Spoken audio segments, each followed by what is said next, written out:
Maria Santos had fed the silent boy for 5 weeks before a man stepped out of a black limousine and claimed to be his father. The terror in the child's eyes told her everything she needed to know about letting them take him. Before we continue, don't forget to subscribe to the channel, like the video, and comment where in the world you're watching from. Let's go. Some acts of kindness are small enough to fit in the palm of your hand, but powerful enough to unravel a life built entirely on lies. For Maria Santos, a 28-year-old waitress at the Bluebird Diner on the forgotten edge of town, that act was as simple as sliding a plate of pancakes across a worn Formica table to a boy who never spoke. For the boy whose real name she wouldn't learn for 3 more weeks. It was the first time in months anyone had looked at him and seen a child instead of a problem to be managed or a secret to be kept. She thought she was just feeding a hungry kid. He thought he was just surviving another day. Neither of them knew that her small act of defiance against indifference would set in motion a collision with a man so powerful, so ruthless, that the truth had bent around him for decades like light around a black hole. This isn't a story about charity. This is a story about what happens when ordinary courage meets extraordinary evil, when a waitress with nothing becomes the only thing standing between a child and the monster who claims to own him. The Bluebird Diner had seen better days, though. If you ask Maria, she couldn't remember when. The blue vinyl booths were patched with duct tape in 3 different shades of gray. The chrome edging was tarnished to a dull pewter,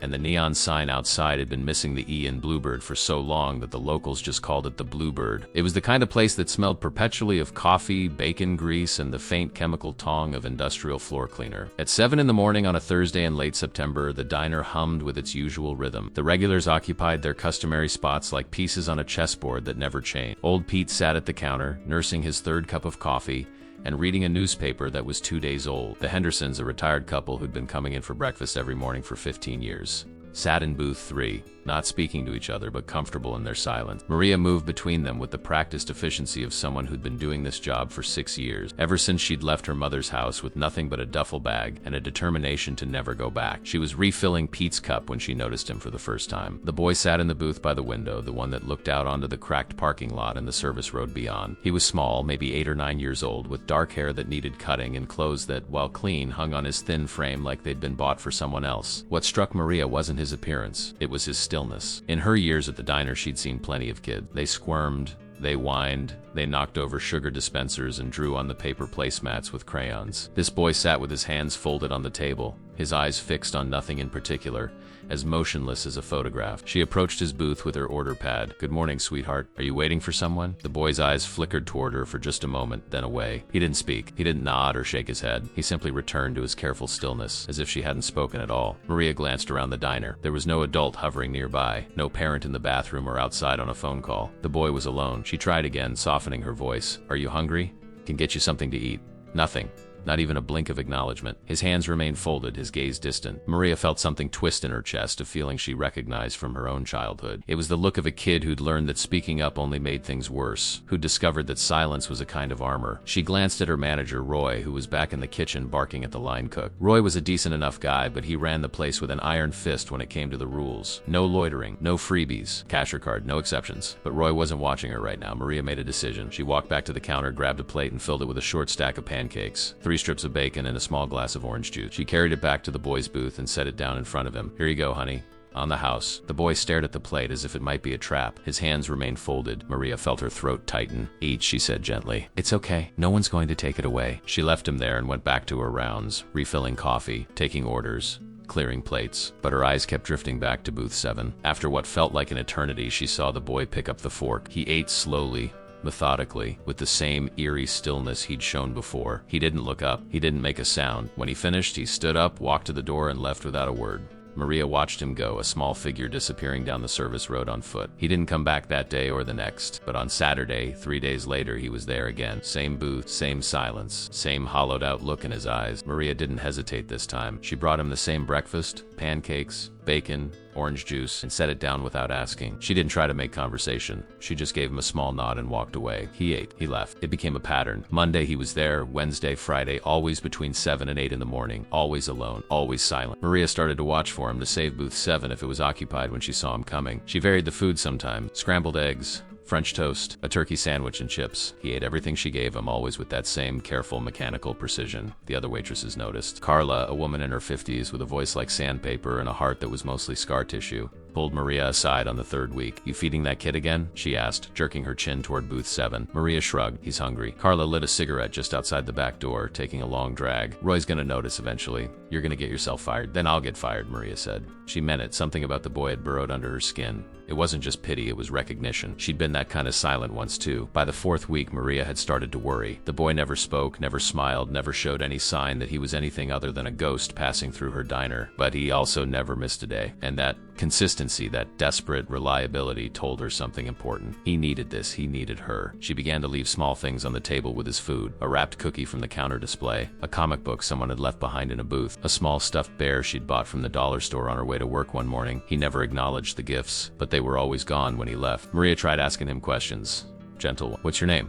Where do you live? Do your parents know you're here?" Silence. Always silence. She thought about calling someone, the police, child services, but something stopped her. She'd grown up in the foster system after her mother's boyfriend had put her mother in the hospital for the last time. She knew what happened to kids who got swept into that machinery. Sometimes they were saved, often they were just moved from one bad situation to another. And this boy, with his careful silence and his desperate eyes, didn't feel like someone who needed to be saved by the system. He felt like someone who was hiding from something much worse. It was a Tuesday morning, 5 weeks after the boy had first appeared, when everything changed. Maria was in the middle of the breakfast rush, her apron stained with coffee and her hair falling out of its ponytail when she heard the sound. It was a car engine, but not the typical rattle and cough of the beaters that frequented the Bluebird. This was a purr, low and powerful and expensive. She glanced out the window and felt her stomach drop. A black limousine had pulled into the parking lot. It was absurdly out of place, like a panther prowling through a junkyard. The vehicle idled there, sleek and ominous, its tinted windows reflecting the weak morning sun. Maria's eyes snapped to booth 7. The boy had gone rigid. His fork clattered to his plate, his small body tense as a coiled spring. For the first time since she'd met him, she saw emotion on his face. It was fear, pure, animal fear. The door to the diner opened and a man stepped inside. He was tall, maybe 6'3", dressed in a suit that probably cost more than Maria made in 6 months. His hair was silver at the temples, his face sharp and handsome in the way of men who'd never had to worry about anything as mundane as survival. His eyes, a cold pale blue, swept the diner with the casual arrogance of someone used to owning every room he entered. Those eyes landed on the boy in booth 7, and his mouth curved into a smile that didn't reach his eye. "There you are," he said, his voice smooth and cultured. "I've been looking everywhere for you, son." The word son hung in the air like a threat. The boy didn't move, didn't breathe. Maria felt every instinct in her body light up like a siren. She'd seen enough bad men in her life to recognize one when he walked through her door. And this man, with his expensive suit and his shark smile, was one of the worst. The man started walking toward booth 7. Maria moved without thinking, stepping directly into his path. Her heart was hammering, her hands shaking, but she planted herself between the man and the boy. "Can I help you, sir?" she asked, her voice steadier than she felt. The man's smile widened, but his eyes went flat. "Just collecting my son," he said smoothly. "We've had a bit of a misunderstanding. He's been staying with his mother, and things got a little out of hand. You know how it is with custody disputes." Maria's mind raced. She glanced back at the boy. He was shaking now, his small hands gripping the edge of the table so hard his knuckles were white. Everything in his body language screamed one thing. This man was not his father. Or if he was something much worse than that. "Does he want to go with you?" Maria asked, her voice quiet but firm. The man's expression hardened. He leaned in slightly, and Maria caught a whiff of expensive cologne and something else. Something cold and chemical. "It's not your concern," he said softly. "Now step aside." Maria didn't move. She looked him dead in the eye and said the words that would change everything.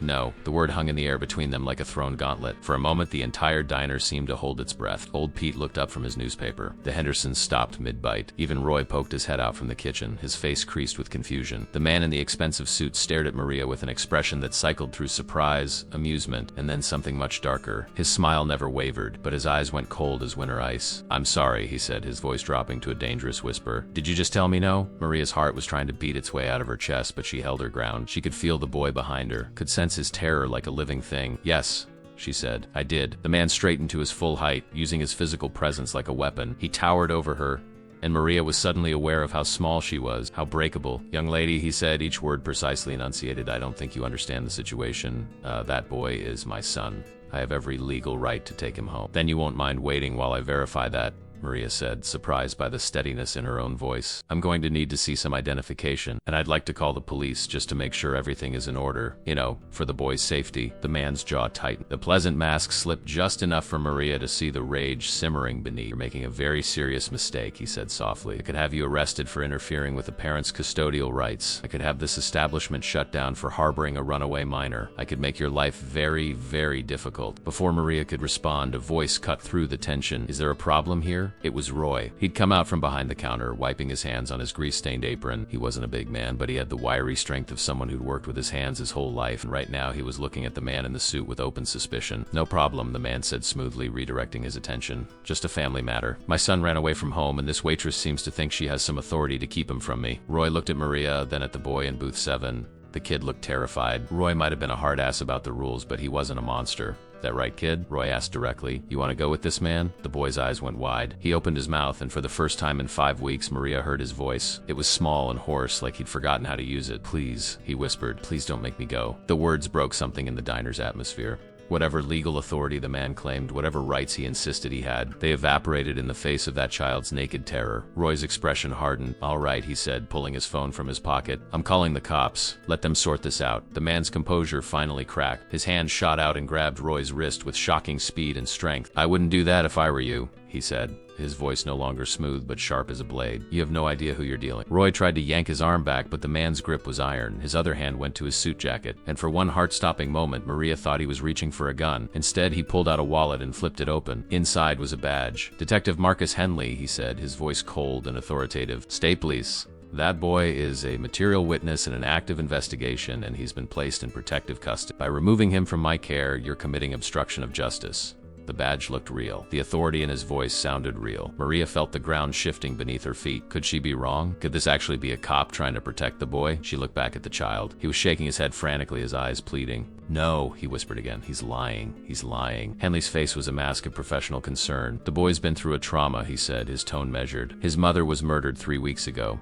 He witnessed it. He's not thinking clearly. He's confused and scared, and he's been running from the people trying to help him. My job is to keep him safe until we can put the men who killed his mother behind bars." A good story. A plausible story. Maria could see the doubt creeping into Roy's face. Could see old Pete nodding slowly at the counter. But the boy was still shaking his head, tears streaming down his face now. Maria made a choice. She chose to believe the child. "If you're really a detective," she said, her voice shaking but determined, "then you'll have no problem waiting for backup. Let's call the local police, verify your credentials, and make sure everything is legitimate. If what you're saying is true, it'll take 5 minutes." Henley's eyes narrowed to slits. "You're making the biggest mistake of your life," he said quietly. Maria met his gaze. "Then I guess I'll have to live with it." "Call them," she said to Roy. For a moment the detective didn't move. Then slowly he released Roy's wrist and stepped back. His hand moved to his jacket again, and this time Maria saw what he was really reaching for. It wasn't a gun. It was a phone. He held it up so they could all see the screen. He pressed a button, and a voice answered immediately. It was tinny, distant, but clear. "Yes, sir?" Henley never took his eyes off Maria. "There's been a complication at the Bluebird Diner on Route 9, he said into the phone. "I'm gonna need the team. All of them." There was a pause on the other end. "Understood. ETA 7 minutes. Henley ended the call and slipped the phone back into his pocket. He looked at Maria with something that might have been pity. 7 minutes, he said. "That's how long you have to realize what you've done." The diner had gone completely silent. Roy stood frozen, his phone halfway to his ear. Carla had emerged from the kitchen, her cigarette forgotten. Even the Hendersons were staring, their breakfast cooling on their plates. Maria felt the weight of what she'd just done settling onto her shoulders. She'd made an enemy of a man who claimed to be a state detective. She'd put her job, maybe her freedom, on the line for a boy she didn't even know. And now his team was coming, whatever that meant. The boy slipped out of the booth and moved to Maria's side. His small hand found hers and gripped it tight. She looked down at him, at his tear-stained face and desperate eyes, and knew with absolute certainty that she'd made the right choice. "Roy," Maria said quietly, "make the call." Roy blinked, snapping out of his daze. He nodded and dialed 911. The woman on the other end of the line answered with practiced efficiency. 911, what's your emergency? "There's a man here claiming to be a detective," Roy said, his eyes on Henley. "He's trying to take a child. The kid says he's lying. We need officers here right away." The dispatcher's tone changed instantly, sharpening with urgency. "What's your location, sir?" "Bluebird Diner, Route 9. Mile marker 42. Officers are en route. Stay on the line with me." Henley listened to this exchange with an expression of profound disappointment, like a teacher watching a student fail a test they'd been certain he would pass. "You've just involved local law enforcement in a state investigation," he said. "Do you have any idea how much trouble you're in?" Before Roy could respond, Maria heard it. The sound of vehicles approaching fast, too fast. She looked out the window and felt her blood turn to ice. 3 black SUVs with tinted windows were pulling into the parking lot, flanking the limousine. They moved with military precision, and when the doors opened, 6 men emerged. They wore suits like Henley's, but their demeanor was different. These weren't bureaucrats or desk jockeys. These were men who knew violence intimately. Henley's backup had arrived. The men moved toward the diner entrance with purposeful strides. Maria's hand tightened around the boy's. She looked at Roy, whose face had gone pale. "We need to lock the door," she said urgently. Roy moved toward the entrance, but he was too slow. The door swung open, and the first of Henley's men stepped inside. He was broad-shouldered and cold-eyed, and when he looked at Maria, she saw absolutely no mercy there. "Detective Henley," the man said, his voice flat. "We're here." Henley smiled, and this time it was genuine. It was the smile of a man who'd just won. "Good," he said. "Secure the witnesses. The situation is contained." The men moved into the diner, fanning out with the practiced efficiency of a tactical team. One of them positioned himself by the door. Two others moved toward the counter, their eyes scanning the room for threats. Maria realized with dawning horror that they weren't here to negotiate. They were here to take the boy by force, and they didn't care who saw it happen. She looked around desperately for options. The diner had a back door that led to the kitchen and out to the alley, but Henley's men were already moving to cut off that exit. They were boxed in. The boy was shaking beside her, his breathing coming in short, panicked gasps. Maria knelt down so she was at eye level with him. "Listen to me," she whispered urgently. "What's your name?" For a long moment he didn't answer. Then in a voice barely audible, he said, "Danny." "Okay, Danny," Maria said, trying to sound calm even as her heart raced. "I need you to trust me. Can you do that?" He nodded, his eyes huge and frightened. "Good," she said. "No matter what happens, I'm not going to let them take you, I promise." It was a promise she had no idea how to keep. Henley approached them slowly, savoring his victory. He crouched down to Danny's level, his expression shifting into something approximating kindness. It was a mask, but it was a good one. "Danny," he said softly, "this is over. You've had your fun, you've made your point, but it's time to come home now. Your father is very worried about you." Danny's response was immediate and visceral. "He's not my father," the boy said, his voice stronger now, fueled by desperation. "You're not taking me back to him. He'll kill me." Henley's mask slipped for just a second, and Maria saw the truth beneath it. This wasn't about protection or witness custody or any legitimate law enforcement purpose. This was about returning a piece of property to its owner. The detective stood up, his patience exhausted. "Take him," he said to his men. Two of them moved forward. Maria stepped in front of Danny, spreading her arms wide. "You'll have to go through me first," she said. One of the men actually laughed, a short, ugly sound. "Lady, you're about 90 pounds soaking wet.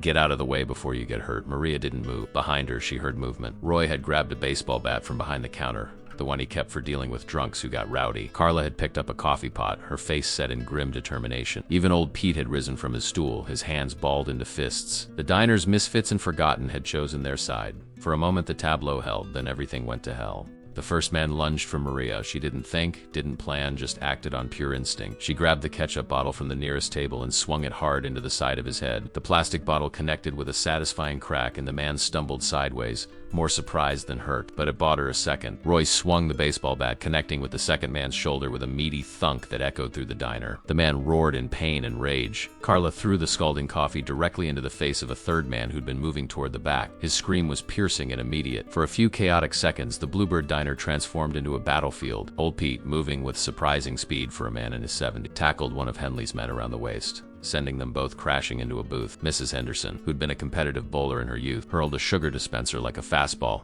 catching another man square in the nose. Blood spurted instantly, but they were ordinary people fighting trained operatives, and the outcome was never really in doubt. Within 30 seconds, Roy was on the ground, the bat torn from his hands, a man's knee pressing into his back. Carla was shoved hard against the wall, gasping for breath. Old Pete was dragged off his opponent and thrown into a booth where he lay dazed and bleeding from a cut above his eye. Maria felt rough hands grab her from behind, pulling her away from Danny. She screamed and fought, kicking and clawing, but she was lifted off her feet as easily as if she weighed nothing. "No," she shouted. "Let me go. Danny, run." But there was nowhere to run. One of Henley's men had already grabbed the boy, lifting him by his upper arm. Danny's feet left the ground and he cried out in pain and terror. "Stop!" Maria screamed, still struggling against the iron grip holding her. "You're hurting him. He's just a child." Henley watched the chaos with an expression of profound annoyance, as if they'd all done something distasteful at a dinner party. "This could have been so much simpler," he said, addressing the room at large. "Now we have witnesses. Complication." The way he said complications made Maria's blood run cold. These weren't just corrupt cops or private security. These were people for whom murder was a box to check on a to-do list. One of the men looked at Henley.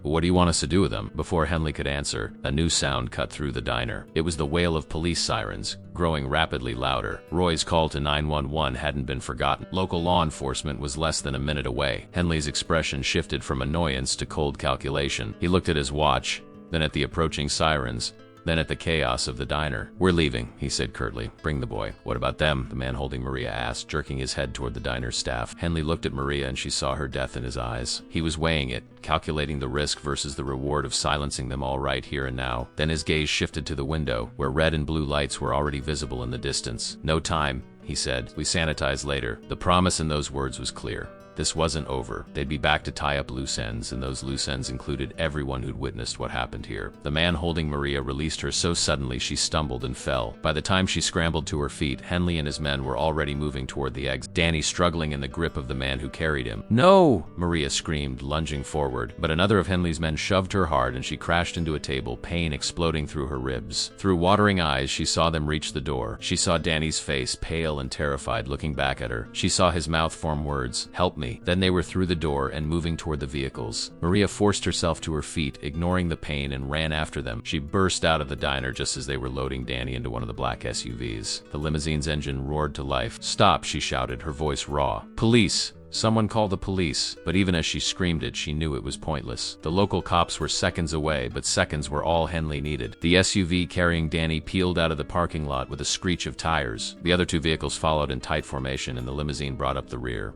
They moved with coordinated precision, a convoy of wealth and violence disappearing down Route 9 just as the first police cruiser pulled into the parking lot. Maria stood in the middle of the parking lot, her chest heaving, tears streaming down her face, watching the vehicles vanish into the distance. She'd promised Danny she wouldn't let them take him, and she'd failed. The police cruiser's doors opened and two officers emerged, their hands on their weapons, their eyes scanning the scene with professional wariness. They saw Maria, disheveled and crying, standing alone in the parking lot. They saw the diner behind her, its door hanging open, the sounds of groaning and chaos spilling out. "Ma'am," the first officer called out, a young woman with sharp eyes and a no-nonsense demeanor.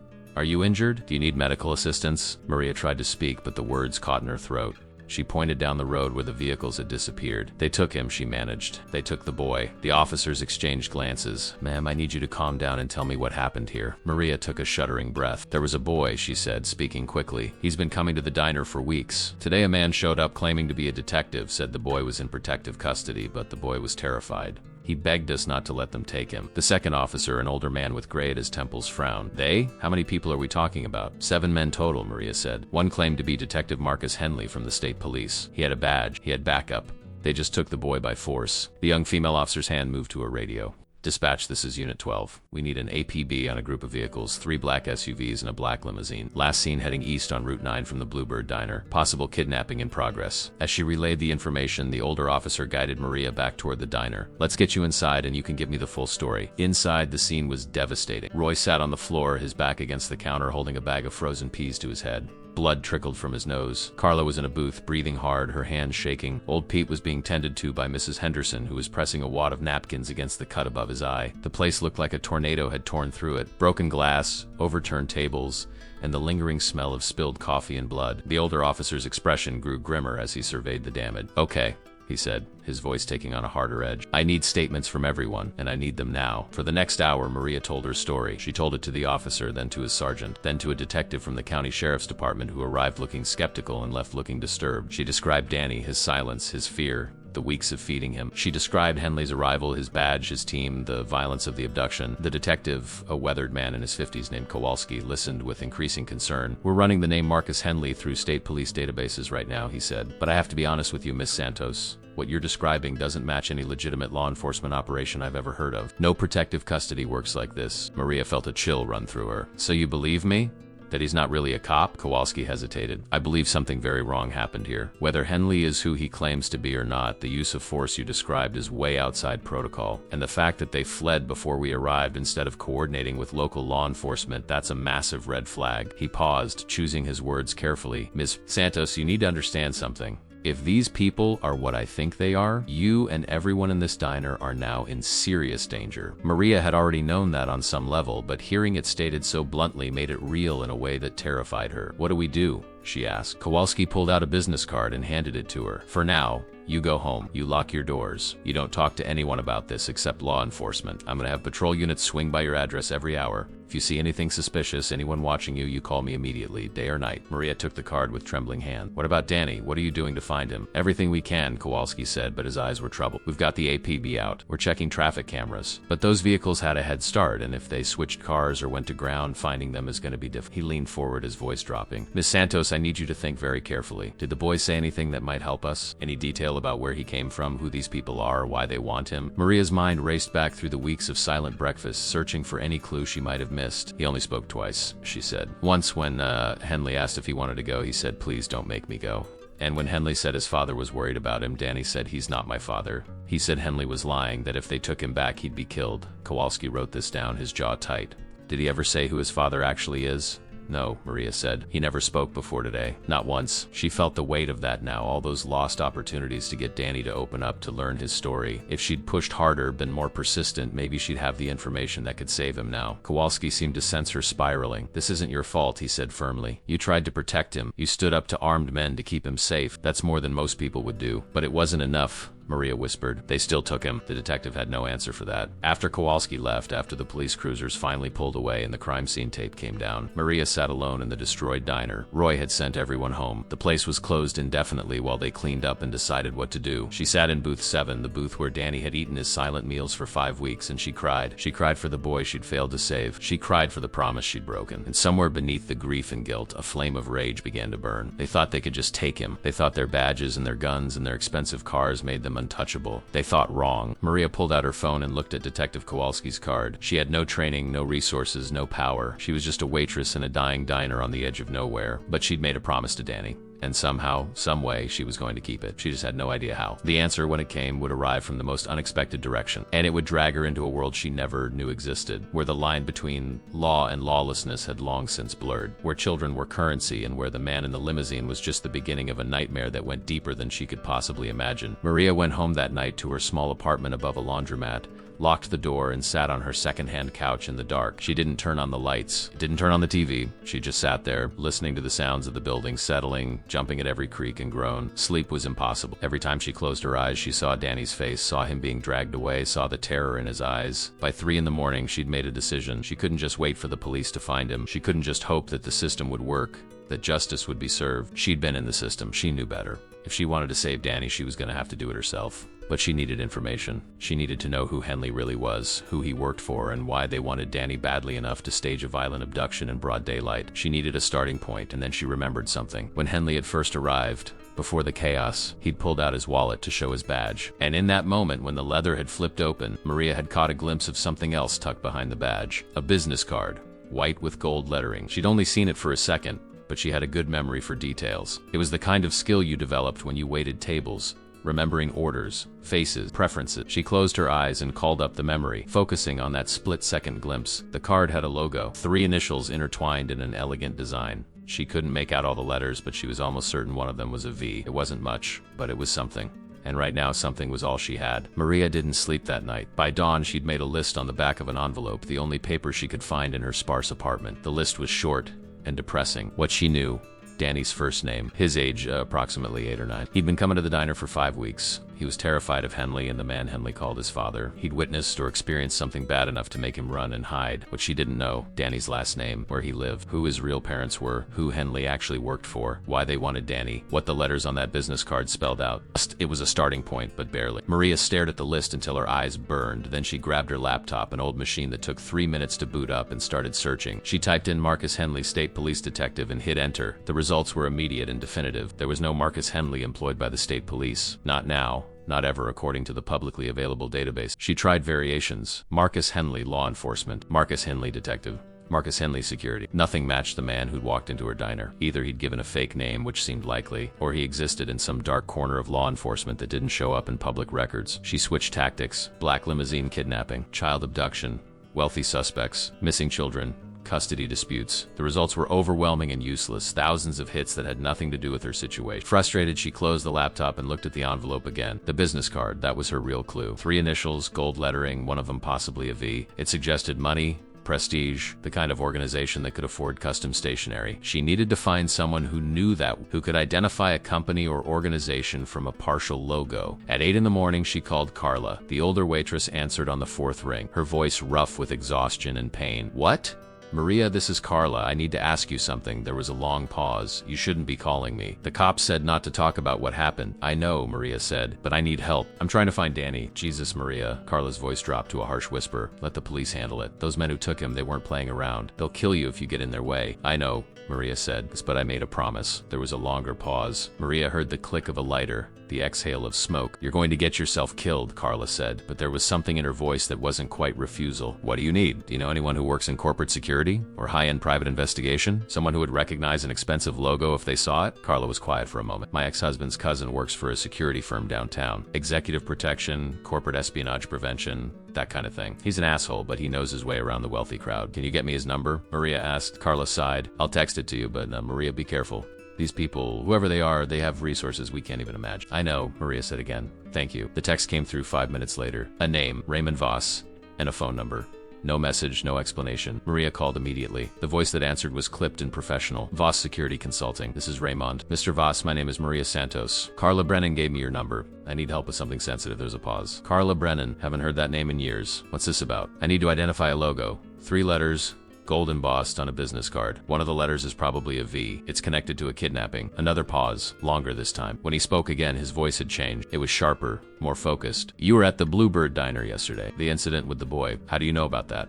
Maria asked, her stomach dropping. Mr. Voss, it's my job to know things, and that particular incident has been lighting up certain channels since it happened. You made someone very nervous. Who? Maria demanded. Who took him? Voss was quiet for a long moment. Miss Santos, do you have any idea what you've stumbled into? No, Maria admitted. That's why I'm calling you. Come to my office, Voss said. Not over the phone. I'm at 5th and Lexington, 10th floor. Be here in an hour and make sure you're not followed. How will I know if I'm being followed? Maria asked. If you have to ask, Voss said, then you won't know. Just get here. He hung up. Maria stared at her phone, her heart pounding. This was real. This was happening. She was about to walk into something dangerous, something she didn't understand. But Danny's face was burned into her memory, and that was enough. She grabbed her jacket, checked her wallet, and headed for the door. The bus ride downtown took 40 minutes. Maria spent the entire time watching the other passengers, looking for anyone who seemed too interested in her, anyone who might be watching. Every person in a suit made her nervous. Every car that seemed to follow the bus for more than a few blocks made her pulse spike. By the time she reached 5th and Lexington, she was wound tight as a spring. The building was exactly what she expected. Glass and steel, the kind of place that whispered money and power. The directory in the lobby listed Voss Security Consulting on the 10th floor. She took the elevator up, her reflection staring back at her from the polished metal doors. She looked like exactly what she was, a frightened waitress in over her head.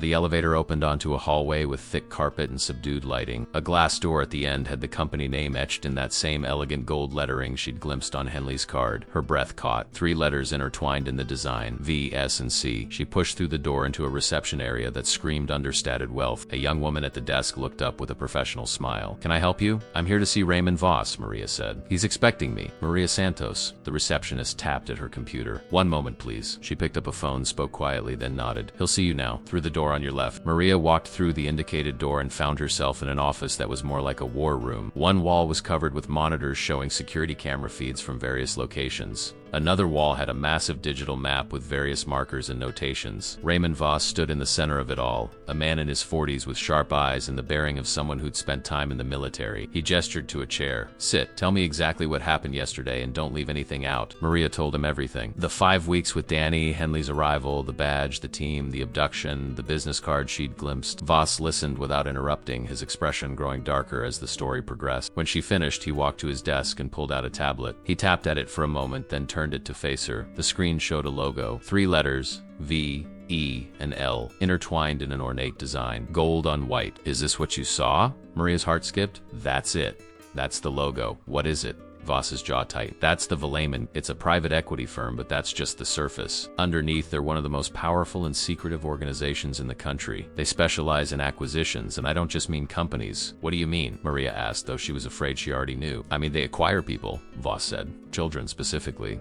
They're brokers in a very dark market. The words hit Maria like a physical blow. You're saying they traffic children? Voss nodded grimly. Among other things, the Valamont Group operates in the shadows. They cater to clients with very specific needs and unlimited resources. If they wanted your boy badly enough to stage a daylight abduction, then he's special somehow. Either he's valuable to them or he's a threat. Maria felt sick. How do you know all this? Because I used to work for them, Voss said flatly. Years ago, before I realized what I was really part of, I got out, started this company, and I've spent the last decade trying to atone for the things I did while I was there. Maria stared at him. Can you help me find Danny? Voss was silent for a long moment. If the Valamont Group has him, finding him is only the first problem. Getting him back is the second, and surviving the attempt is the third. These people don't forgive. They don't negotiate. If you go after them, they will come after you with everything they have. I don't care, Maria said, and she meant it. He's just a child. He needs help. Voss studied her, and something in his expression shifted. Respect, maybe, or recognition of something he'd lost in himself. All right, he said, but we do this my way. First, we need to figure out why they want him. The Limousine group doesn't waste resources on random kids. There's something about Danny that makes him valuable or dangerous to them. Do you have any idea what that might be? Maria shook her head. He never talked. I don't know anything about his family or where he came from. Then we start there, Voss said. He pulled up a chair next to her and opened a new program on his tablet. He said he'd been coming to the diner for 5 weeks. That means he was local or at least staying somewhere nearby. We pull missing persons reports for boys his age in a 50-mile radius. We cross-reference with any families connected to Valamont or their client list. It's a long shot, but it's where we start. How long will that take? Maria asked. Hours, Voss said. Maybe days if the connection isn't obvious. But there's something else we can do in the meantime. What? We can use you as bait. Maria felt her blood run cold. What do you mean? You're a witness, Voss explained. You can identify Henley and his team. You can testify to what happened. That makes you a liability to them. They're going to come after you, probably sooner rather than later. When they do, we'll be ready. And maybe if we're very lucky and very careful, we can capture one of them and make them talk. You want to use me to draw them out, Maria said, making sure she understood. That's insane. It's dangerous, Voss correct, but it's also the fastest way to get actionable intelligence. These people are ghosts. They don't leave trails we can follow through normal investigation, but if we can grab one of them, we can make them tell us where they're holding Danny. Maria thought about Danny's face, his terror, his whispered plea for help. She thought about the promise she'd made. How do we do it? Voss smiled, but it wasn't a pleasant expression. It was the smile of a man about to go to war. First, he said, we make you impossible to ignore. Maria Santos wasn't just a waitress anymore. She was about to become the most dangerous person the Valamont group had ever underestimated. And somewhere in a locked room in a place she couldn't yet imagine, a little boy named Danny was about to learn that someone was coming for him, that the woman who'd fed him pancakes and asked for nothing in return was about to walk through fire to keep her promise. The war for Danny's life had begun, and Maria had just enlisted her first soldier. Making Maria Santos impossible to ignore turned out to be simpler than she'd expect. Voss had connections at 3 local news stations and 2 newspapers. By that afternoon, Maria's face was on every channel. The story was irresistible to journalists. Heroic waitress stands up to armed kidnappers. Local woman risks life to protect mysterious child. The police had tried to keep details quiet, but Voss knew how to work the system. He fed the media just enough truth to make Maria a household name, and just enough ambiguity to make her a problem for the Valamont group. She gave interviews from Voss's secure office, the monitors and maps carefully kept out of frame. She described Danny's silent visits, his fear,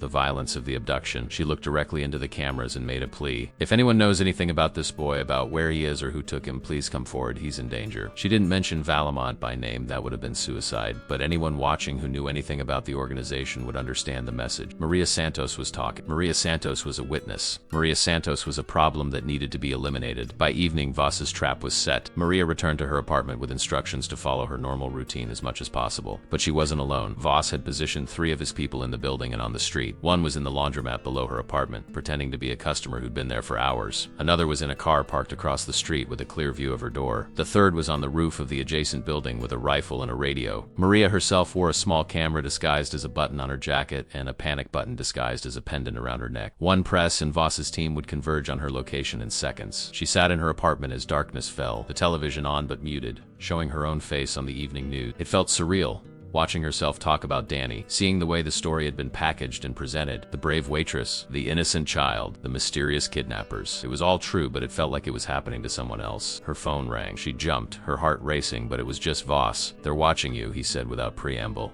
How do you know? We've spotted 2 surveillance teams, one in a van 3 blocks east, another in a sedan 2 blocks west. They're using telephoto lenses, recording your movements. Good, Maria said, though it made her skin crawl. That means they're taking the bait. It also means you're in real danger now, Voss said. The surveillance is the first phase. If they decide you're enough of a threat, they'll move to abduction or elimination. How long do we wait? As long as it takes. These people are patient, but now that you've gone public, they can't afford to wait too long. A public figure disappearing will bring more attention than they want. They'll move within 48 hours. 2 days, Maria thought. 2 days of being watched, of waiting for armed men to kick in her door or grab her off the street. 2 days of being human bait. Can you find anything about Danny yet? She asked. I've got my analyst working on it, Voss said. We've pulled missing persons reports for juvenile males in the region. There's 17 that could potentially match. We're cross-referencing them with known Valamont associates, shell companies, properties. It's slow work. Maria felt frustration building. We don't have time for slow. I know, Voss said, but we also can't afford to miss something. If we go after the wrong lead, we lose our advantage. She knew he was right, but it didn't make the waiting any easier. That night, Maria didn't sleep. She lay in her bed, fully clothed, the lights off, listening to every sound. The building creaked and settled. Cars passed on the street below. Voices drifted up from the sidewalk. Every sound could be them coming for her. At 2 in the morning, her phone buzzed with a text from Voss. Movement on the East surveillance team. They're repositioning. Stay alert. Maria's hand went to the panic button around her neck. Her entire body was tense, coiled, ready to run or fight or scream. Minutes passed like hours. Then her phone buzzed again. False alarm. They're just changing shifts. Maria exhaled, her hands shaking. This was going to be harder than she'd thought. The next day passed in agonizing slowness. Maria went to the corner store for groceries, hyper-aware of every person on the street. She returned to her apartment and watched the surveillance teams watching her. It was a strange, terrible dance. She could see them now that she knew where to look. The van that never moved. The sedan with the tinted windows. They weren't even trying to hide anymore. That night, Voss called with news. His voice was tight with excitement. "We found him." "Found Danny?" Maria asked, her heart leaping. "No. We found who he is." "Tell me," Maria demanded. "His real name is Daniel Whitmore. He's 9 years old. His father is Richard Whitmore, the CEO of Whitmore Pharmaceutical." The name meant nothing to Maria. "Should I know that name?" "You should," Voss said. "Whitmore Pharmaceutical is one of the largest drug manufacturers in the country. They're worth billions, and Richard Whitmore has been in the news lately for all the wrong reasons." "What do you mean?" 3 months ago, Voss explained, a whistleblower came forward with allegations that Whitmore Pharmaceutical had been conducting illegal clinical trials. They were testing experimental drugs on vulnerable populations without proper consent or oversight. The allegations included children. Maria felt sick. "The story gets worse," Voss continued. "The whistleblower was Richard Whitmore's wife, Daniel's mother. Her name was Catherine Whitmore. She went to the FDA with documentation proving her husband's company was operating black site testing. She was going to testify before a grand jury." "Was?" Maria asked, dreading the answer. "She's dead," Voss said. "Car accident 3 weeks ago. Single vehicle collision. No witnesses. The police ruled it accidental, but the timing is suspicious." "And Daniel?" "He disappeared the day after his mother died. There was an Amber Alert, but it was canceled after 48 hours. The official story is that he was found safe with a relative, but that's a lie." Maria's mind raced. So Daniel witnessed what his father did to his mother, or he knows something about the illegal trials, or both. "That's my guess," Voss said. "And Richard Whitmore hired the Valamant group to find him and bring him back. Not because he loves his son, but because Daniel's a witness who can destroy him." "We have to get to him," Maria said urgently. "If his father's willing to kill his own wife, he won't hesitate to kill his son." "I know," Voss said, "but we still don't know where Valamant is holding it. That's why we need to spring the trap.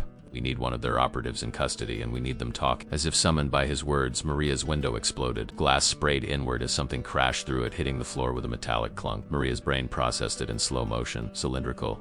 Metal, venting smoke. She'd seen enough movies to know what it was. Gas grenade. She lunged for the panic button and pressed it hard, then grabbed a dish towel from her kitchen and covered her mouth and nose. The apartment was already filling with thick white smoke that burned her eyes and made her throat close. She stumbled toward the door, but it burst open before she reached it. 2 figures in gas masks materialized from the smoke like demons. She tried to run, tried to scream, but one of them grabbed her arm with an iron grip. She lashed out with her free hand, connecting with something solid, but it was like hitting a wall. The second figure grabbed her other arm, and together they lifted her off her feet. Maria fought with everything she had, kicking and thrashing, but they were too strong. She felt a sharp pain in her neck, a needle. The world started to blur and spin. She tried to hold on to consciousness, tried to remember her training from Voss, but the drug was too powerful. Her last thought before the darkness took her was of Danny. She'd promised to save him, and now they had her too. When Maria woke, she had no idea how much time had passed. Her head throbbed, her mouth tasted like chemicals, and her body felt like it had been beaten. She tried to move and realized her hands were zip-tied behind her back. She was sitting in a chair in a dark room, the only light coming from a crack under a door ahead of her. Panic clawed at her throat. This was real. She'd been taken. Voss's trap had worked, but she was the one who'd been caught. The door opened and light fluttered in, making her wince.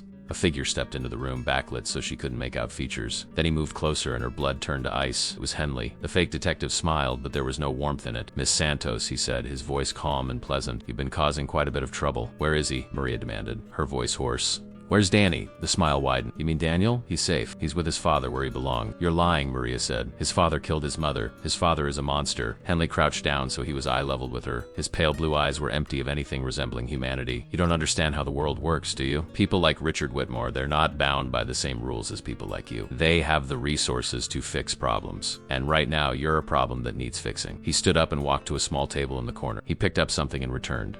It was a syringe. "This is going to look like a drug overdose," he said conversationally. A troubled young woman, the trauma of witnessing a violent kidnapping, she turned to drugs to cope. It's a sad story, but believable. People will TSK and shake their heads and move on. Maria's heart was racing. She pulled against the zip ties, but they held firm. "You won't get away with this," Henley laughed. "Miss Santos, we already have." He stepped closer, the syringe held casually. Then the door behind him exploded off its hinges. Henley spun around and Maria saw Voss standing in the doorway with a gun. Behind him were 3 more of his team, all armed. "Drop it," Voss commanded. Henley looked at the gun, then at the syringe, then at Maria. For a moment she thought he was going to do it anyway, just inject her out of spite. But then he smiled and carefully set the syringe on the table. "I underestimated you," he said to Voss. "That was a mistake." "Yes, Voss agreed. It was. Now on your knees, hands behind your head. Henley complied, still smiling. As Voss's team secured him, Maria felt the tension drain from her body, replaced by overwhelming relief. You tracked me, she said to Voss. Of course, he said, cutting through her zip ties. You think I'd let you be bait without a way to find you? The camera and panic button were decoys. You've had a subcutaneous tracker since yesterday. Where are we? She asked, rubbing her wrists. An abandoned warehouse on the east side, Voss said. Your friend here was kind enough to bring you somewhere isolated. It made our job easier. Maria stood on shaky legs and walked over to where Henley knelt, surrounded by armed men. Tell me where Daniel is, she said. Henley just smiled. Make me. The standoff lasted 3 seconds before one of Voss's men stepped forward and slammed Henley face first into the concrete floor. Blood spurted from his nose as his hands were yanked behind his back and secured with industrial zip ties, the kind that would cut into skin if he struggled. Maria expected to feel satisfaction at seeing him subdued, but all she felt was a burning urgency. Every second they wasted was another second Daniel remained in the hands of a man who'd murdered his own wife. Voss hauled Henley to his feet and shoved him into the chair Maria had just vacated. 2 of his men took positions on either side, their weapons held ready but not aimed. This was a delicate operation now. They needed information, and there were lines that couldn't be crossed, not if they wanted to remain on the side of the Angels. But those lines were getting blurrier by the second. Where is Daniel Whitmore? Voss asked, his voice calm and professional. Henley spat blood onto the floor and looked up with that same infuriating smile. You have no idea what you're interfering with. The Valamont group has connections that go all the way to the top. By tomorrow morning, you'll be arrested for kidnapping a federal officer. You'll spend the rest of your life in prison. You're not a federal officer, Voss said. You're a contractor for a criminal organization, and we have you on camera attempting to murder a witness. So let's skip the threats and get to the part where you tell me where the boy is. Henley laughed, a wet, ugly sound. You think this is about one boy? This is about power. This is about protecting the people who make the world work. Richard Whitmore feeds millions of people with the drugs his company produces. He employs thousands. He's a pillar of the economy. What's one troubled kid compared to that? Maria felt rage boiling up inside her. She stepped forward before Voss could stop her and slapped Henley across the face hard enough that her palms stung. That troubled kid watched you murder his mother, she said, her voice shaking. He's 9 years old and he's terrified, and you're going to tell us where he is right now. Henley turned his head slowly back to face her, blood trickling from his split lip. Or what? You'll torture me?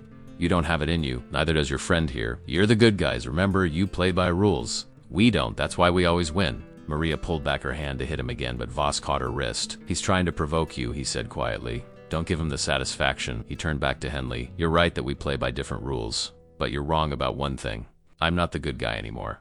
I used to be like you. I used to tell myself that the ends justified the mean, that protecting powerful people was the same as protecting society. I believed that lie for years, and it cost me everything that mattered. He leaned in close. So let me tell you what's going to happen. You're going to tell us where Daniel is. And if you don't, I'm going to hand you over to someone who doesn't have my restraint. Someone who's been waiting years for a chance to make Valamon operatives pay for what they've done. Henley's smile faltered for the first time. Who? Before Voss could answer, one of his men spoke up from the doorway. Boss, we have a problem. Multiple vehicles approaching from the south. At least 3 SUVs. Voss cursed. They tracked him, just like we tracked Santos. Everyone out now. We'll question him somewhere secure. 2 of his men grabbed Henley and hauled him to his feet. Maria followed as they moved quickly through the warehouse, their footsteps echoing in the cavernous space. Outside, 2 unmarked vans waited with engines running. They shoved Henley into the back of one van. Maria climbed into the other with Voss. The vehicles pulled out just as the first of the black SUVs appeared in the distance. Go! Voss barked at the driver. The vans accelerated, weaving through industrial streets. Maria looked back and saw the SUVs following, their speed increasing. They're coming after us, she said. Of course they are, Voss replied. Henley is a liability now. They can't afford to let us interrogate him, so they're going to try to kill him before he talks, which means we need him talking fast. The driver took a hard turn, tires squealing. The van tilted dangerously before righting itself. Maria braced herself against the wall.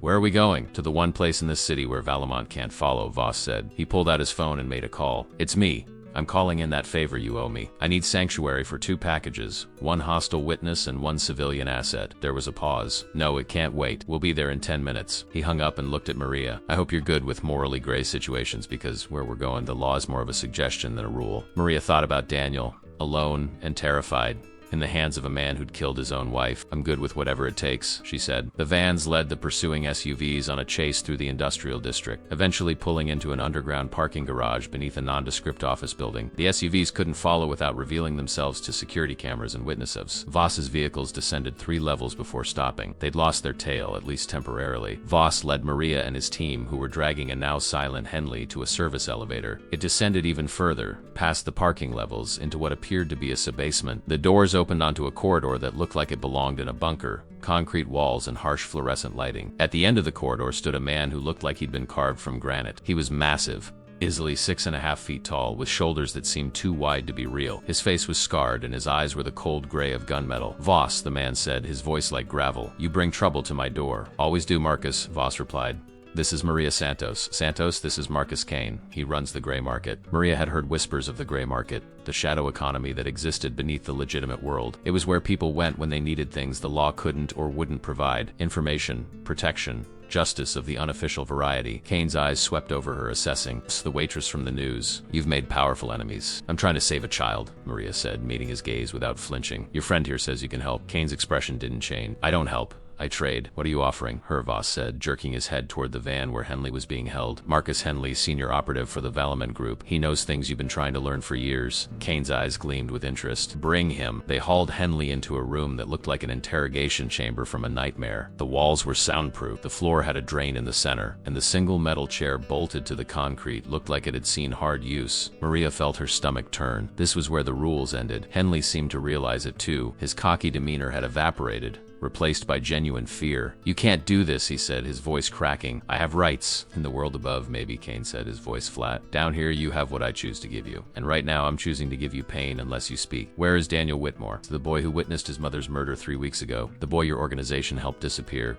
Henley's jaw clenched. "I don't know." "Wrong answer," Kane said. He nodded to one of his men, who stepped forward with a device that looked like a modified cattle prod. "Wait," Maria said, stepping between them. She couldn't watch this. Couldn't be part of torture, even of a man like Henley. There has to be another way. Kane looked at her with something that might have been pity. There is no other way with men like him. They respect only power and pain. Words are meaningless. "Please," Maria said, turning to Henley. She forced herself to see him not as a monster, but as a human being who'd made terrible choices. "You were someone's son once. Someone loved you. Somewhere inside you, there's still a person who knows right from wrong. Help us save this child." Henley stared at her, and for a moment something flickered in his eyes. Regret, maybe, or just exhaustion. Then it was gone, replaced by cold resolve. "You don't understand," he said. "If I talk, they'll kill everyone I've ever cared about. That's how Volamon operates. It's how Richard Whitmore operates.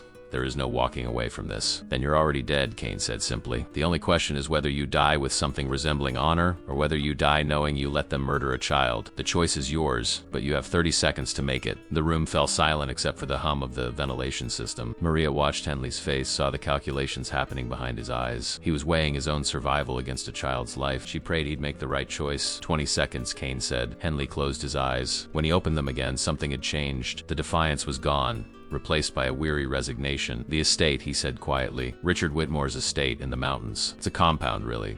30 acres, heavily secured. That's where they take the high-value assets when they need to be kept off-grid. Daniel is there." "Where exactly?" Voss pressed. "I don't know the specific location within the compound," Henley admitted. "They compartmentalize information, but it's the only place that makes sense. Whitmore wanted his son close, where he could control the situation personally." Kane pulled out a tablet and brought up a satellite image. "This estate?" He turned the screen to show a sprawling property surrounded by forest, with a main house, several outbuildings, and what looked like a high-security fence. Henley nodded. "That's the one."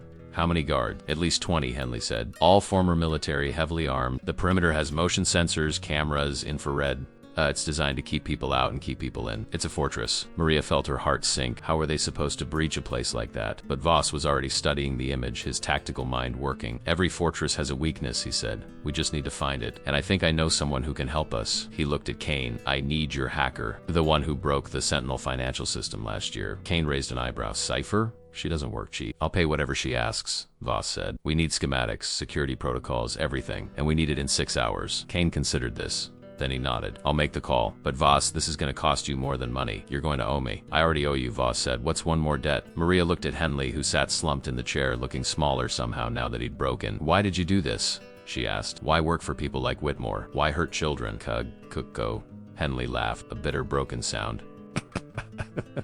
"Why does anyone do anything? Money, security, the belief that I was on the winning side." He looked up at her. "You think you're going to save that boy? Maybe you will. Maybe you'll storm the compound and get him out. But there are 100 more kids just like him. 1,000. The system that allows men like Whitmore to exist, it's too big to fight. I learned that the hard way." Maria stepped closer.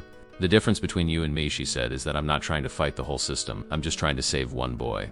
And if that's all I ever accomplish, it'll be enough." She turned away from him. Voss was already coordinating with his team, planning the assault. Kane was making his calls, pulling in resources. The machine was in motion. They had Daniel's location. Now all they had to do was the impossible. Break into a fortified compound, bypass military-grade security, rescue a child from one of the most powerful men in the country, and get out alive. Maria Santos, the waitress who'd just wanted to feed a hungry kid, was about to lead an assault on a fortress. And somewhere in that fortress, Daniel Whitmore was waiting for someone to remember that he mattered, waiting for someone to prove that one child's life was worth fighting for. He wouldn't have to wait much longer. Cypher arrived 2 hours later, and she wasn't what Maria expected. She'd imagined some shadowy figure in a hoodie, all mystery and menace. Instead, Cypher was a woman in her early 30s with bright purple hair, wearing a vintage band t-shirt and ripped jeans. She carried 2 laptops and what looked like a portable server in a custom backpack. Her eyes, behind thick-framed glasses, were sharp and constantly moving, taking in everything. Kane met her in the corridor outside the interrogation room. "The hacker," he said simply. Cypher nodded to him, then looked at Voss and Maria. "You're the ones who need magic?" she asked, her voice carrying a slight accent that Maria couldn't place. "Russian, maybe, or Eastern European. We need to get into Richard Whitmore's mountain compound," Voss said. "Full security breakdown. Weak points, blind spots, patrol patterns,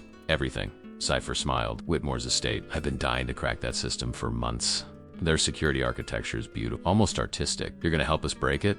Maria asked. "If you're paying, I'm breaking," Cypher said. She looked at Kane. "Standard rate?" Kane nodded. 20,000 for the initial breach. Another 20 if you want me to stay on during the operation to handle counter-intrusion. Deal, Voss said without hesitation. Cypher set up her equipment on a table in one of Kane's secure rooms. Within minutes, she had multiple screens displaying code, satellite imagery, and what looked like security camera feeds. Her fingers flew across the keyboard with practiced precision. "Talk to me about Whitmore's setup," she said, not looking up from her screens. "State-of-the-art," Voss said. "Former military security consultants designed it. Multiple layers of defense." Cypher laughed. "Former military consultants are predictable. They think in terms of physical defense and conventional threats. They never expect someone to attack from the inside." She pulled up a schematic that made Maria's head hurt to look at. Too many lines, too many symbols, too much information compressed into one image. "This is the compound's network architecture," Cypher explained. "Everything runs through a central hub. Security cameras, motion sensors, door locks, even the climate control. It's all connected. That's their first mistake. Centralized systems are vulnerable. If I can get into the hub, I can control everything." "Can you get in remotely?" Voss asked. Cypher gave him a look that suggested the question was insulting. "I'm already in. I started the intrusion 17 minutes ago while you were explaining what you needed. Their firewall is military grade but outdated. I'm using a zero-day exploit in their camera firmware." She tapped a few keys and suddenly the screens filled with live camera feeds from inside the compound. Maria leaned forward, her heart pounding. She was looking at Richard Whitmore's fortress from the inside. The feeds showed long corridors, security checkpoints, armed guards, and expensively furnished rooms. "There," Cypher said, highlighting one feed. "That's the East Wing, 2nd floor, high security. Biometric locks on all the doors. That's where they keep people they don't want leaving." Maria stared at the screen, searching each feed for any sign of Daniel, but the cameras showed empty hallways and closed doors.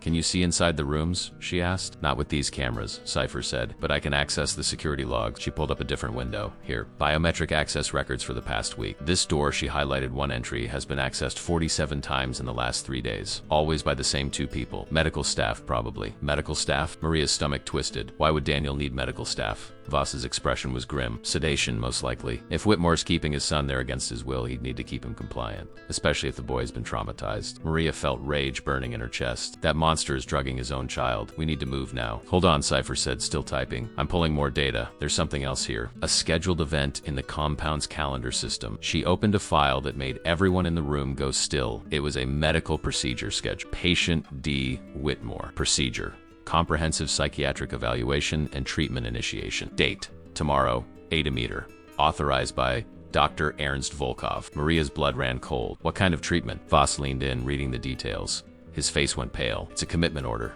he said quietly. "Whitmore is having his son declared mentally incompetent. Once that evaluation is complete and signed by Dr. Volkov, Daniel can be institutionalized indefinitely. No trial, no witnesses, no questions. He'll disappear into the psychiatric system and no one will ever hear from him again." "It's the perfect cover," Kane said, his voice flat. "A traumatized boy who witnessed his mother's death, who ran away, who's clearly disturbed. No one will question his father's decision to seek treatment. And once he's in the system, Whitmore controls everything. The doctors, the facility, the medication." "That's not treatment," Maria said, her voice shaking. "That's murder. Just slower." Exactly, Voss agreed. Which means we have until 8 a.m. tomorrow to get him out. He looked at his watch. That's 11 hours. Cypher pulled up more files. If you're going in, you need to know what you're facing. She displayed a guard rotation schedule. 24 guards total, working in shifts. 8 on duty at any given time. 4 on perimeter patrol, 2 at the main entrance, 2 roaming interior. All armed with automatic weapon. What about the east wing where Daniel is being held? Voss asked. 1 guard stationed outside the room at all times, Cypher said. Changed every 6 hours. The current guard is a man named Viktor Kozlov, former Russian military, worked for Valemont for 3 years. He's not the problem. She pulled up another file. This is the problem. The screen showed personnel files for 2 men. Dr. Ernst Volkov and his assistant, Dr. Sarachun. They arrive at the compound at 7 a.m. tomorrow to begin the evaluation. Both are on Whitmore's payroll. Both have signed off on similar procedures before. Children who became inconvenient to powerful parents. Once they start that evaluation, even if you get Daniel out, Volkov can testify that the boy is mentally unstable, that his claims about his father are delusions. It poisons any testimony Daniel might give. So we need to extract him before 7 a.m., Voss said, and we need to do it clean. No casualties if possible. We're rescuing a child, not starting a war. Kane spoke up. I can provide additional personnel, 5 of my best. They'll follow your lead, Voss nodded. Maria felt like she was watching a military operation unfold in real time. These people, Voss and Kane and Cypher, they moved through this world of violence and strategy like it was natural. She was just a waitress who'd made a promise. What do you need me to do? She asked. Voss looked at her. You're the reason we're doing this. You're the one who saw Daniel when everyone else just saw a problem. I need you to remember that when things get hard, I need you to be the voice that reminds us why we're risking everything. He turned back to Cypher. Can you loop the security cameras during our insertion, Isali? Cypher said. I can give you a 10-minute window where the guards see recorded footage instead of live feeds. After that, they'll notice the timestamps are wrong and realize they've been hacked. 10 minutes to get in, find Daniel, and get out, Voss said. That's tight. It's impossible, Kane corrected. But impossible is what we do. For the next 4 hours, they planned. Cypher mapped out the optimal route through the compound. Kane assembled a team of 5 operatives, all former military, all with experience in hostile extractions. Voss coordinated the logistics, weapons, vehicles, medical supplies, everything they'd need. Maria watched it all, feeling useless and terrified. These people were professionals. She was a waitress with no training, no skills, nothing to contribute except the stubborn refusal to let a child suffer. At 3 a.m., Voss pulled her aside. You don't have to come, he said gently. We can do this without you. The extraction is going to be dangerous. I'm coming, Maria said. She'd made that decision the moment she'd pressed the panic button in her apartment. I promise, Daniel. Voss studied her face.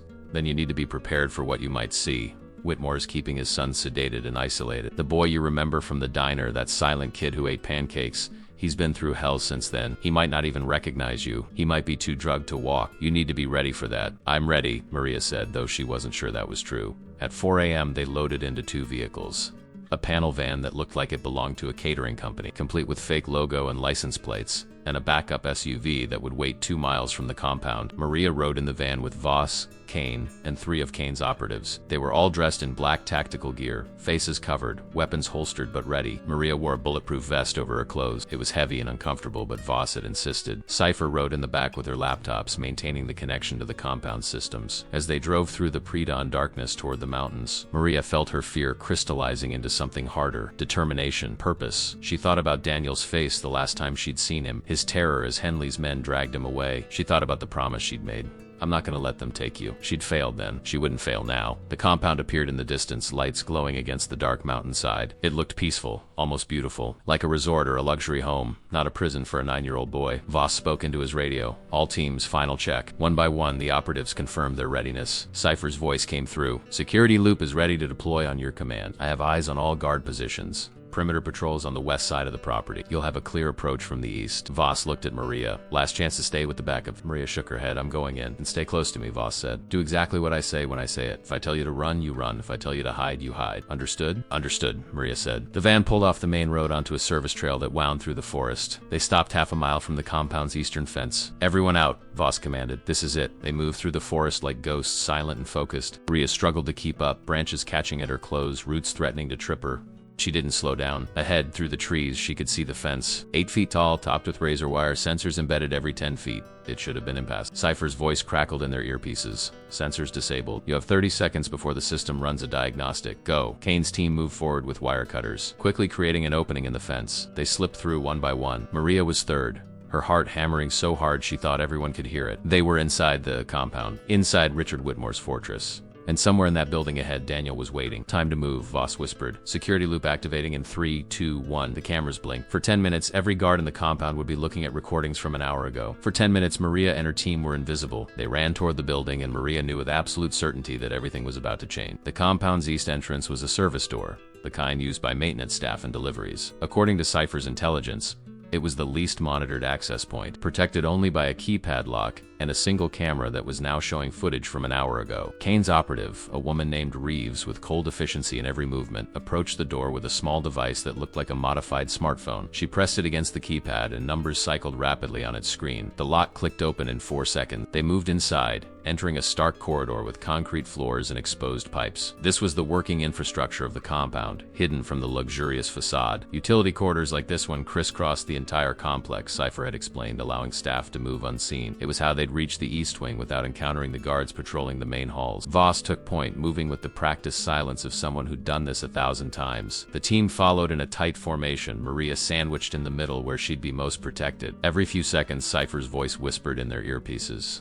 updating them on guard positions in their remaining time. 7 minutes 30 seconds remaining on the loop. 2 guards approaching the main entrance on the ground floor. You're clear on your current route. They moved through the maze of corridors, turning left then right, ascending a narrow staircase that felt claustrophobic with all of them packed together. Maria's breath came quick and shallow. The vest felt like it was crushing her chest. She forced herself to breathe slower, deeper, to stay calm. At the top of the staircase, they reached another door. Beyond it, according to the blueprints Cypher had provided, was a maintenance closet that connected to the East Wing's second floor, the high-security area where Daniel was being held. Voss held up a fist, the signal to stop. He pressed his ear to the door, listening. After a moment, he nodded to Kane, who moved forward with Reeves. They opened the door slowly, weapons raised, clearing the space beyond. The maintenance closet was empty, just as expected, but the door on the far side, the one that led into the East Wing proper, had a magnetic lock and a security camera pointed directly at it. Cypher, Voss whispered into his radio.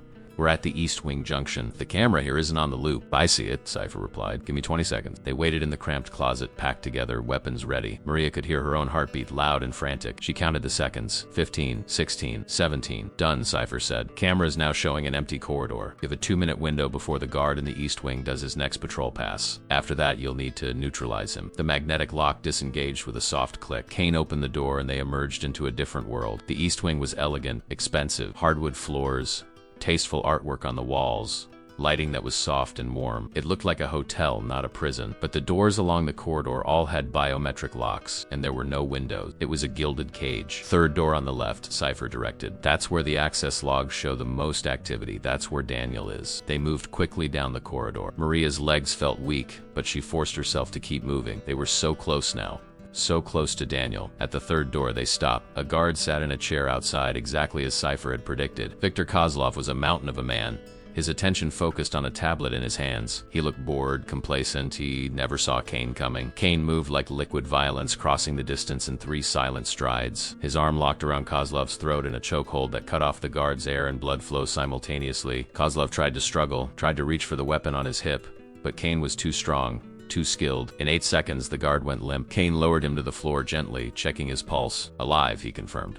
Out for at least 20 minutes. One of the operatives zip-tied Kozlov's hands and feet and dragged him into a nearby room. Voss was already at Daniel's door, examining the biometric lock. Cypher, we need this door open. The lock requires a fingerprint scan, Cypher said. I can't bypass it remotely. You need to use the guard's hand. Kane grabbed Kozlov's limp arm and pressed the guard's thumb against the scanner. The lock beeped, and the door clicked open. Maria pushed past Voss before anyone could stop her. She burst into the room and her heart broke. The room was nice, too nice, like a child's bedroom in a luxury hotel. Expensive furniture, soft lighting, a television on the wall playing cartoons with no sound. But the windows were barred, and the boy lying on the bed was clearly a prisoner. Daniel looked smaller than Maria remembered, as if the weeks since she'd last seen him had hollowed him out. He lay on his side, his eyes half open but unfocused, staring at nothing. And 4-line ran from his arm to a bag of clear fluid hanging on a stand beside the bed. His face was pale, his breathing slow and shallow. The sight of him like this, drugged and helpless, made Maria want to scream. Danny, she whispered, rushing to the bed. She knelt beside him, her hands trembling as she reached for his face. Danny, it's me. It's Maria.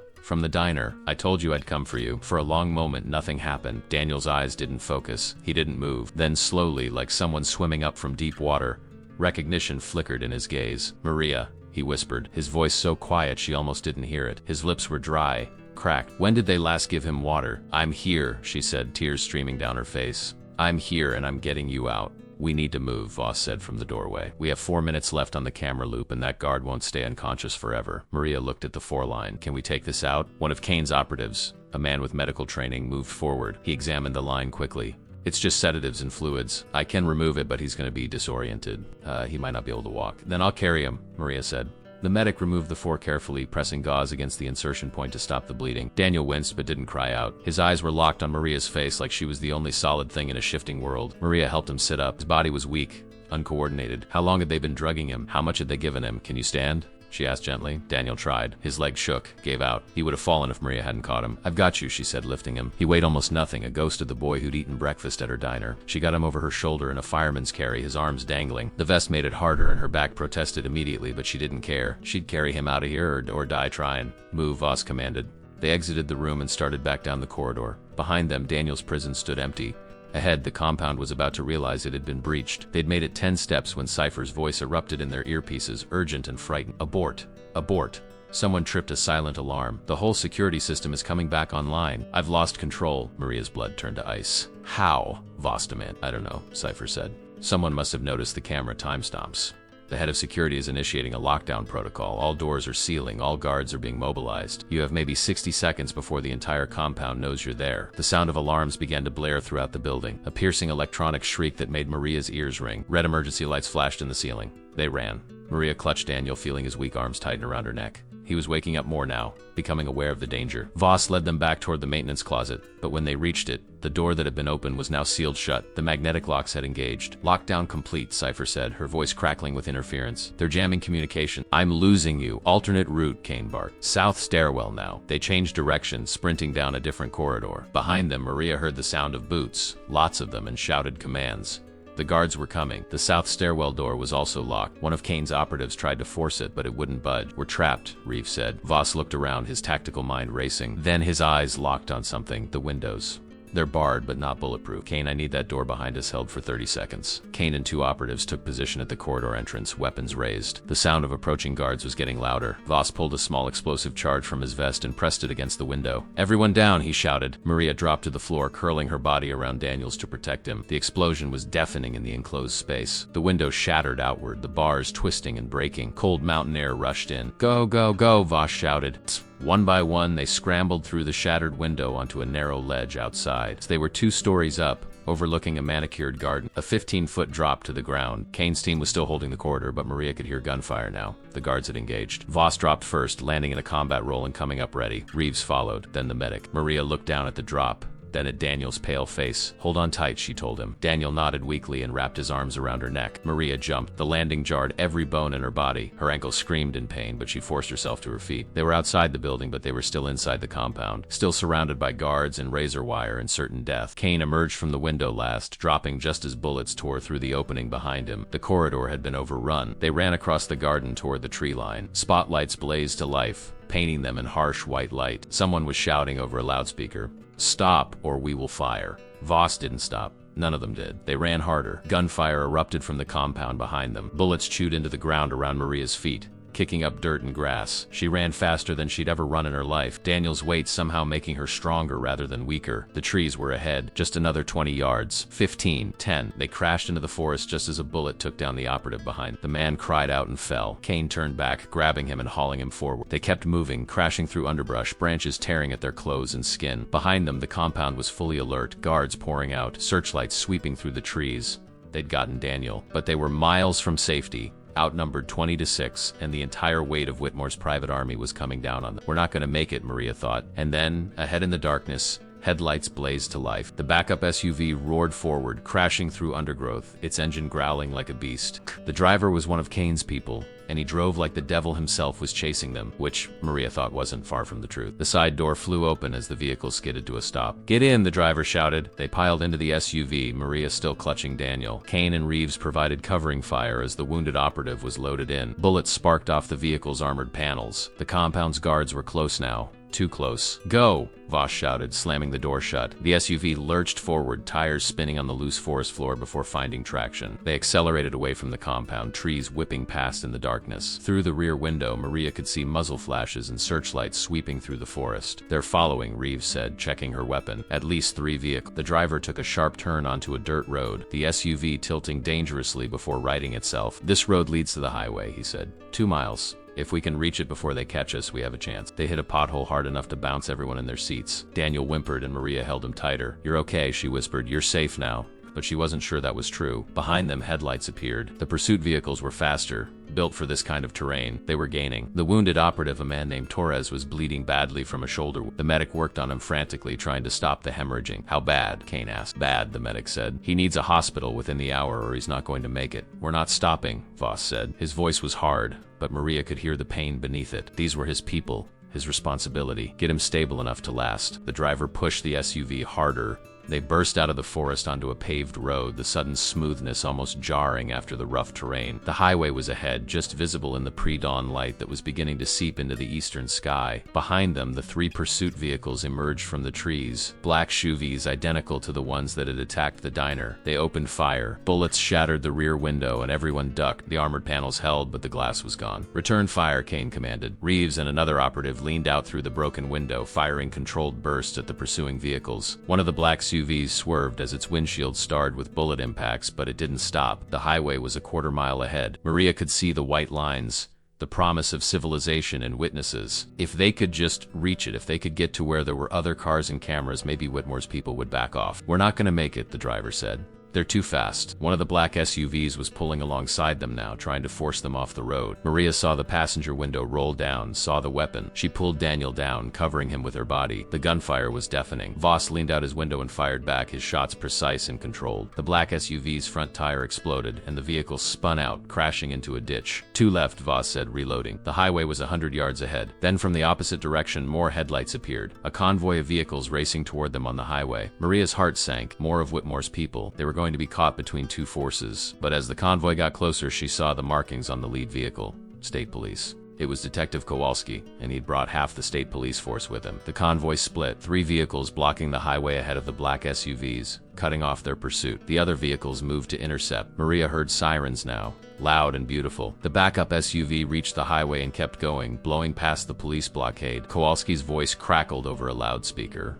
"This is the state police. Stop your vehicles immediately. Lay down your weapons." Behind them, the remaining black SUVs skidded to a stop, trapped between the police and their own disabled vehicle. Whitmore's men were calculating the odds, and for once, those odds weren't in their favor. The black SUVs reversed, trying to retreat back into the forest, but more police vehicles were coming in from the sides, boxing them in. "It's over," Voss said, watching through the broken rear window. "The police have them." The driver didn't slow down until they were 5 miles from the compound, pulling into an abandoned gas station that Cypher had designated as their rally point. The panel van was already there, and Cypher emerged from it, her face pale with relief. "You made it," she said. "I lost your signal when they jammed the radio. I thought they'd gotten you." "Almost did," Kane said. He was helping Torres out of the SUV. The wounded man was pale, breathing shallow. "We need to get him to a hospital." "There's one 20 minutes from here," Cypher said. "I've already called it in. They know he's coming." Maria climbed out of the SUV, still holding Daniel. The boy had his face buried against her shoulder, his small body trembling. In the growing light of dawn, she could see just how thin he'd become, how much damage the weeks of captivity had done. She carried him to the van and sat down, finally allowing herself to relax her grip slightly. Daniel pulled back, looking up at her with eyes that were clearer now as the drugs wore off. "You came," he whispered. His voice was hoarse, broken from disuse. "You really came." "I promised I would," Maria said, tears streaming down her face. "I keep my promises." Danny's own tears started then, silent and wrenching. He collapsed against her, his small body racked with sobs that seemed to tear out of him from somewhere deep and damaged. Maria held him and rocked him, her own tears falling into his hair. Around them, Voss was coordinating with the team, checking weapons, assessing damage. But for Maria, in that moment, nothing existed except this child who'd survived hell and was finally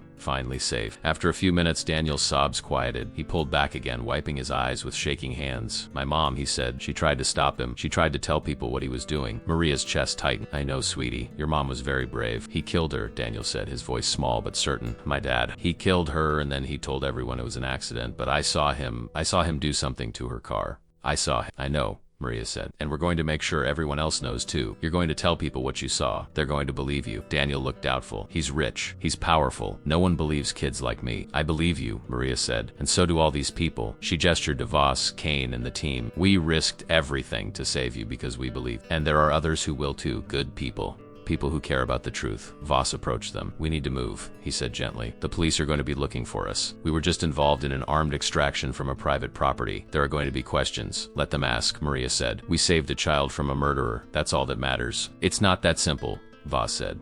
Whitmore has resources. He has lawyers. He's going to spin this as a kidnapping, as vigilante action. We need to get ahead of the story. How? Maria asked. We called Detective Kowalski, Voss said. We arrange a controlled handoff. Daniel goes into protective custody, real protective custody this time, with witnesses and oversight, and we make sure his testimony is recorded immediately before Whitmore's lawyers can interfere. Maria looked down at Daniel. Are you ready to tell your story? The boy took a shuddering breath. Then he nodded. If it means my dad can't hurt anyone else. Yes. They made the call from Cypher's encrypted phone. Kowalski answered on the first ring, his voice tight with stress. Voss, I presume?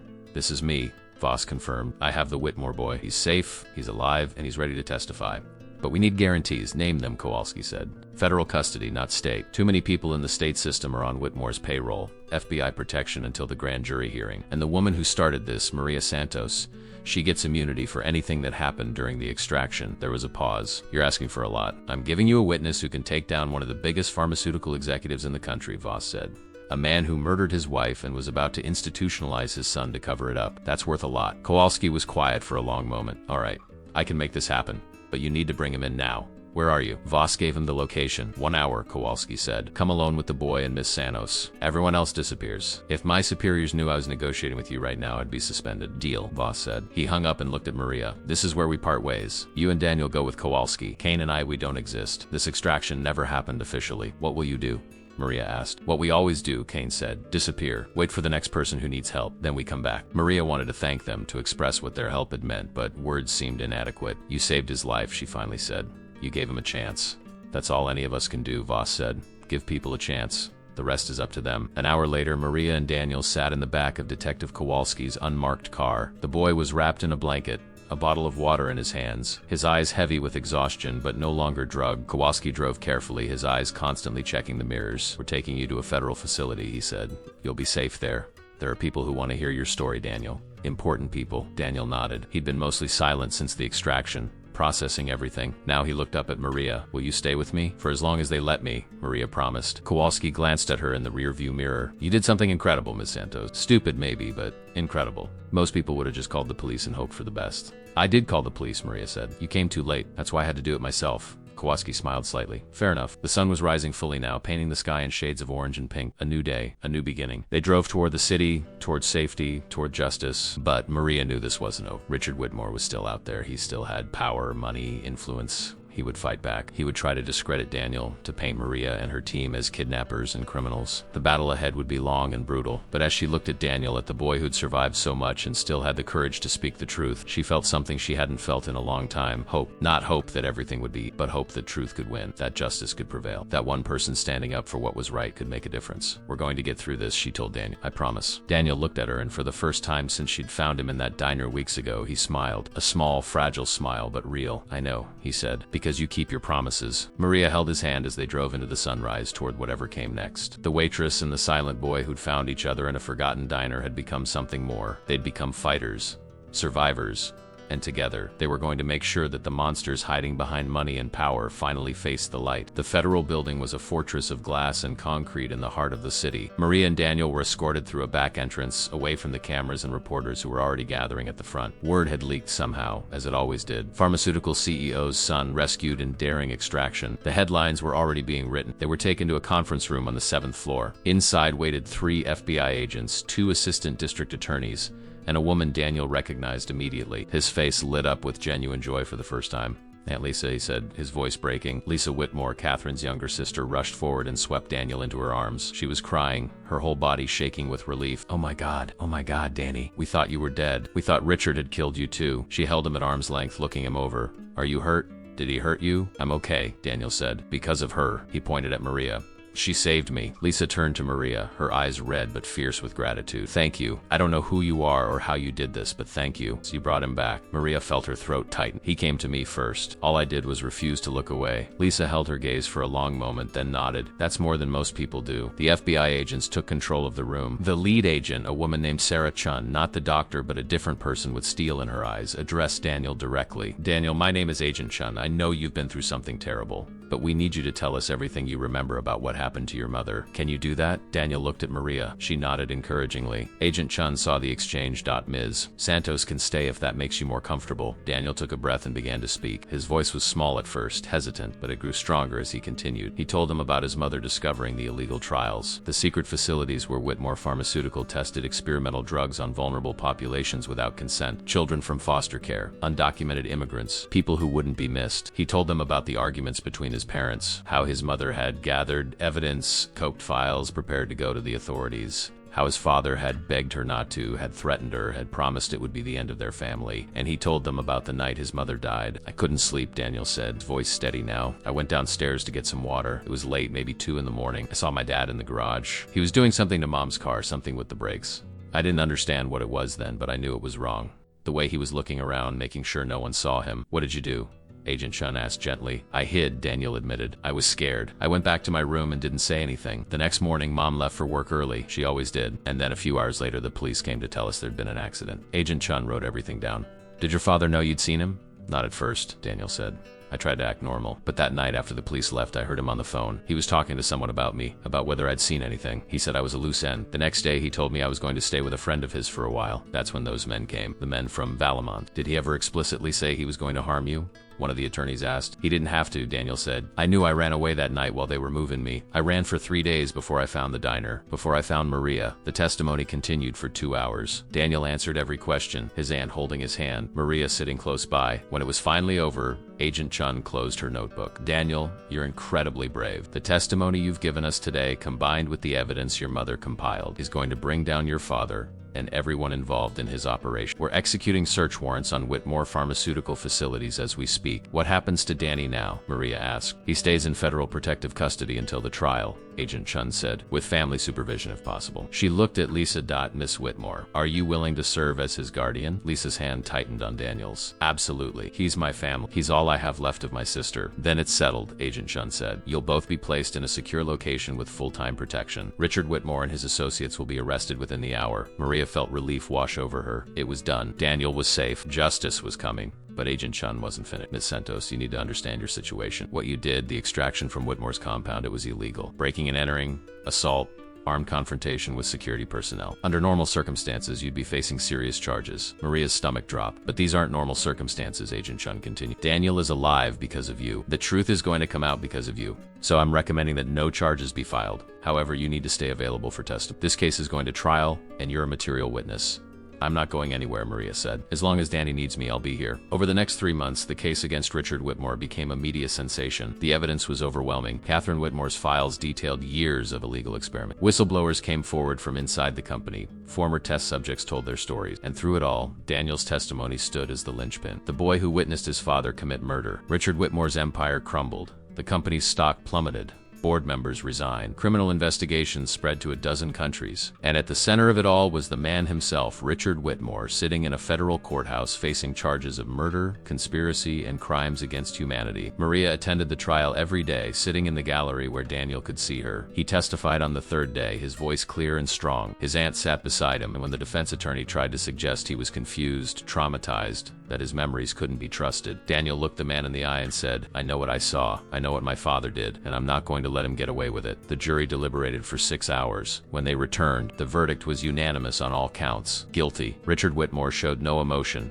as the sentence was read. Life in prison without possibility of parole. But as he was led away in handcuffs, he looked back one last time. His eyes found Daniel in the gallery. The boy stared back at his father, and Maria saw something remarkable. Daniel wasn't afraid anymore. The monster who'd terrorized him, who'd killed his mother, who'd tried to silence him forever, was just a man, a broken, defeated man in handcuffs. Daniel had won. After the trial, Maria returned to the Bluebird Diner. Roy had kept it running, though business had been slow. People were uncomfortable with the violence that had happened there, with the reminder that darkness could touch even the most ordinary places. But slowly, customers came back. Some came because of curiosity. Others came because they wanted to meet the woman from the nude, the waitress who'd taken on a billionaire. Maria served them all with the same efficient kindness she'd always shown. One morning, 3 months after the verdict, Daniel came to visit. He was with his Aunt Lisa, and he looked different, healthier. His eyes had light in them again. He smiled when he saw Maria. A real smile, wide and unguarded. He ran to her and she caught him in a hug. "Hey kiddo," she said, "look at you. You're getting taller." Aunt Lisa says I needed to eat more, Daniel said, grinning. "She makes me eat vegetables." The horror, Maria laughed. Vegetables. She's a monster. They sat in booth 7, the same booth where it had all started. Maria brought him pancakes, bacon, and orange juice, his favorite. As he ate, he talked. He was in therapy, processing the trauma. He was back in school, making friends. He was learning to be a kid again. "And I'm writing a book," he said suddenly. "Aunt Lisa's helping me. It's about everything that happened. About Mom, about the illegal trials, about you saving me. We're going to donate all the money from it to help other kids who've been hurt by bad people." Maria felt tears prick her eyes. "Your mom would be so proud of you." "I think about her every day," Daniel said, his smile fading slightly. "I wish she could be here to see Dad in prison. I wish she could see that her work wasn't for nothing." "She knows," Maria said. "Wherever she is, she knows. And she's proud." They talked for another hour. About school, about his aunt, about the future.